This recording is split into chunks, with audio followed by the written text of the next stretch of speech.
Hello everyone, welcome back to Online Help Guide. Today in this video, I am going to show you how to clear search history on Instagram. So watch this video till the end.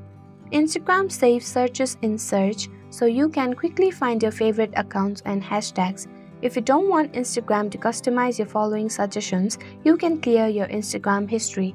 This is especially important if you perform several searches which you need no longer. So without any further ado, let's get started. Open your Instagram app on your device. Tap on the search icon at the bottom menu bar of your page. Tap on the search bar located at the top of your page. As we cannot see all of the search history, tap on See All. Tap on Clear All on the top right side corner.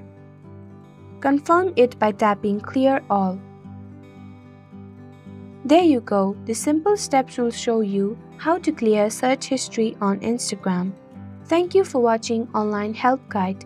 Hope this video was helpful. If it was, then hit the like button and comment down if you have any questions or feedback. Also, if you are new to our channel, subscribe and hit the bell icon on our channel so that you don't miss our upcoming videos.